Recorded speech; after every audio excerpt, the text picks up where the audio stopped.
Sometimes I get sent books for free. Get a library card.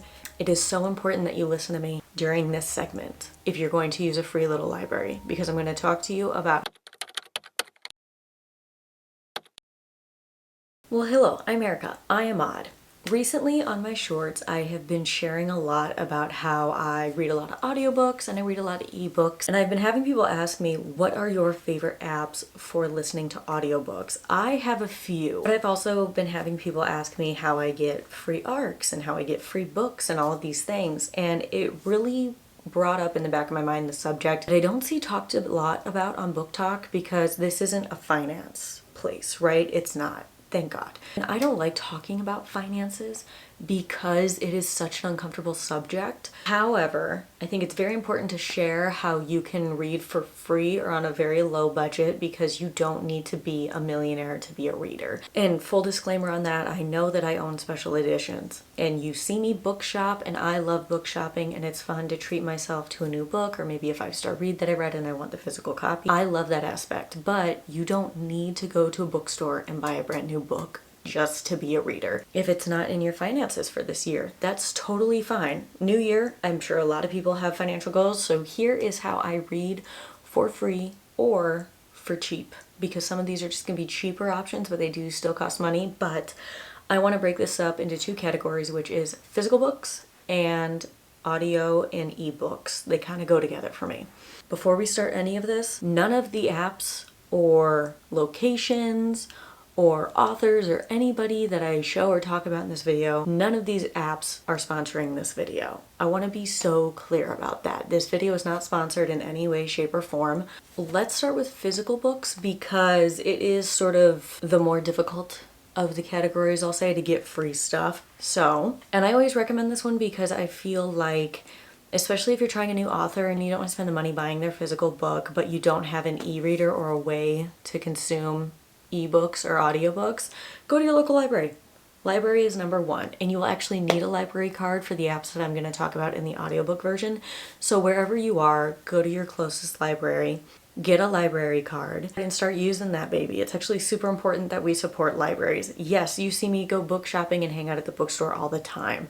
Am I always buying something when I go to the bookstore? No. Sometimes I like to walk around and hang out and talk about books outside a book club. It's always super fun. So don't think that you have to buy a book every time you go to a bookstore. If you want to save up your money and take yourself on a little book shopping spree, but you want to read in the meantime, use your local library. It is the number one resource. Number two for physical books is free little libraries. Now, it is so important that you listen to me during this segment if you're going to use a free little library, because I'm going to talk to you about how to make sure that you don't get little bookworm and book lice friends in your books when you buy secondhand books or use a free little library. When you get secondhand books or when you get books from a free little library, what you need to do is you need to get the book and put it in a Ziploc baggie and close it.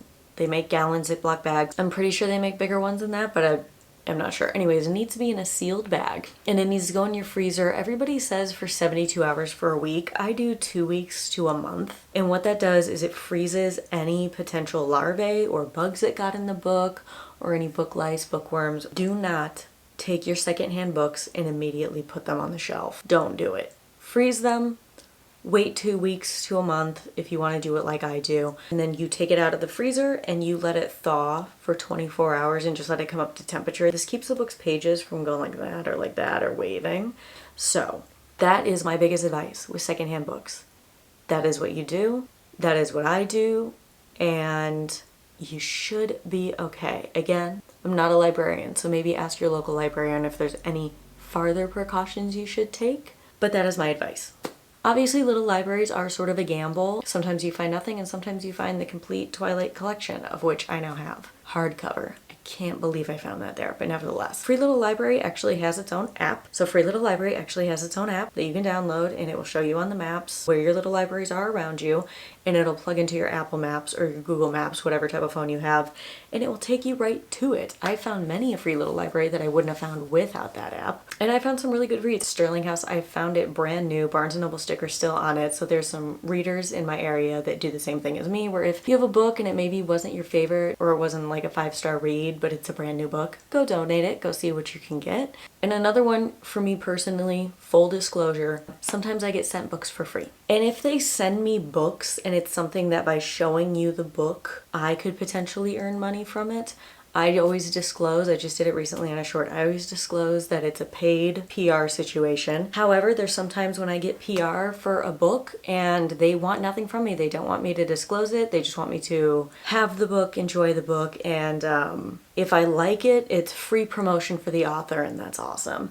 It's free for me, it's free for them, what have you. So if you're in a position like me where you have a little bit of a following and you can get some PR, I highly recommend it. If you can't, girl, try anyway. Literally try anyways. The worst thing that they can tell you is no. That's it. Do you know how many companies I was asking and asking and asking for free ARCs, free ebooks, free physical books while doing this, and I was finally sent some? It took a while, but it's finally happening. So never be afraid to ask. And this one I think is pretty obvious, but I'll include it. Borrow books from your friends. My friends and I don't live close, so we don't really swap books. However, if you have friends that are close and are readers and you have a book that you're really wanting to read, see if they find anything in your library that they're wanting to read and you can do a quick trade. So moving on to ebooks and audiobooks. I'm not going to separate these two because the apps kind of go hand in hand a lot of the time. So the number one way that I read for free, like I said, you need a library card, are the apps Libby and Hoopla. Again, not sponsored. Cannot express that enough. Those are my two big ones. Now, some places don't have Hoopla, right? Here's why. It costs the library a certain amount of money per rental per person. Some libraries have totally eliminated it. Some states have eliminated it from being in libraries because they don't want to budget for it. However, my state and my library does have Hoopla, thankfully. And what it is I get 5 no-wait credits for the month. Did I know that when I started Hoopla at the beginning of this month? No. I used all my 5 credits within the first 7 days of the new year. Now I wait. So it's good to know that there is a limit with Hoopla, but you don't wait. So I'd say pick your 5 audio or ebooks that you want to read for that month ahead of time, and then rent them right away and slowly work your way through. It was the Housemaid series that did take out most of my rentals. I do have Heated Rivalry on there. I gotta read that. Anyways, I digress. Moving on to Libby for ebooks and audiobooks. Again, I use these mostly for audiobooks, but I do have some ebooks from them. Libby, sometimes you do have a wait, depending on the popularity of the book. And it does list, okay, several days wait, several weeks late, several months wait. I always say put it on your borrow shelf and place your hold, because I had one. It was actually The Perfect Marriage by Geneva Rose, and it said, yeah, this isn't going to be available for months. I got it 2 days later. It does also work for ebooks. You just search on your Kindle to get to the Libby app, log in, it's a whole transfer thing. But this is not an instructional video on that. Now, as far as other apps or websites, I really like Book Siren. I get a lot of ARCs off of there. You can request a lot of ARCs off of there. It doesn't mean you're always going to get approved. However, they will have a page that show you like, hey, these are the ARCs that are available to you right now. You can get an audiobook or you can get an ebook. Now, as far as more ebooks, I always say if you have a Kindle, actually you don't even need a Kindle, I don't think, for this. I do think it saves me a lot of money to use Kindle Unlimited. A lot of authors are on Kindle Unlimited. Brand new books, like I'm still finishing up some of my holiday reads that I lost sort of momentum for. Like Holiday Ever After by Hannah Grace, that is on Kindle Unlimited. It is free. It's her brand new book. Kindle Unlimited is relatively cheap. It's about half the cost of one physical book. And so I like that a lot because I can read my ebooks, and then if I really like a series, or like I said, if I have a 5-star read that I need to own the physical copy of because I'm gonna reread it constantly, I go and I buy it. But I have also had many cases that I hated a book and I was really glad I didn't spend any money on it because it was on Kindle Unlimited. And the reason I say you don't really need a Kindle to use it is because as long as you have the Kindle app on your phone or your iPad or your Android, I think it works with Android. I don't have anything Android, so if you have an Android, you have to let me know. But it will be available on the Kindle app. So you can still use Kindle Unlimited and the Kindle app without actually having a Kindle at all. And the same goes for a lot of the ARCs that I get. There is an option to just have it emailed to you and you can read it off of your phone. But yeah, Kindle Unlimited is probably the #1 app that I use. I can truly say it does save me a lot of money. Again, not sponsored, can't stress this enough. And last but not least, probably one of my favorite audiobook apps out there is Libro. I've been pronouncing it Libro. It's Libro. Like Libra, love a Libra. One of my best friends is a Libra. Anyways, I'm a Libra moon, fun fact. But I digress. Libro is an audiobook, girl, Oh, sorry, there's tea. There's tea. My ex's mom keeps looking at my Snapchat story. I've literally blocked her. I don't know how she's still seeing it, and I don't. There she is. Yeah. There you are, babe. I know. It's been so long since we've broken up. Anyways, back to my favorite audiobook app.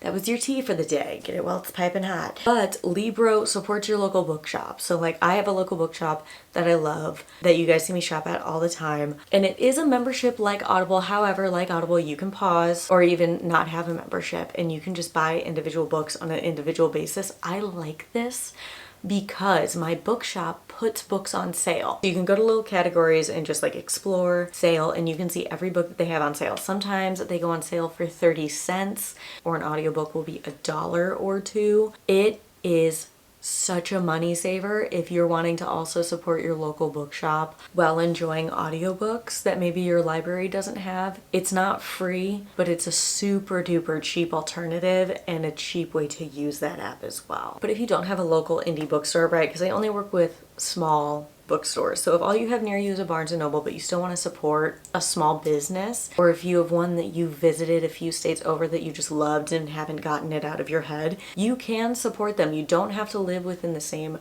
town or region or state like you do to get a library card. You can support a bookshop from anywhere with Libro, which I think is really nice. You can just pick one and that's the one that you want to support.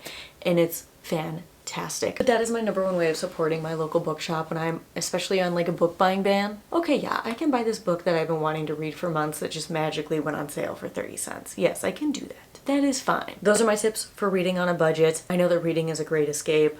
I use reading especially as an escape and as a form of self-soothing and comfort. So, and I'm sure many of you do too. So those are my tips to do it in a way that is budget friendly and is a way to support your local resources like your local small bookshop or your local library. Let me know down below if you guys had any other app suggestions for reading audio or ebooks for free. Let me know if you have a little tip and trick for reading for free or low budget that I missed or haven't heard of. And also let me know what you're reading down below. We're a few weeks into the new year. What's everybody reading? What's the vibe? What was your first book of 2026? Let me know in the comments. I hope that you guys enjoyed this video and I'll see you guys in the next video. Bye guys.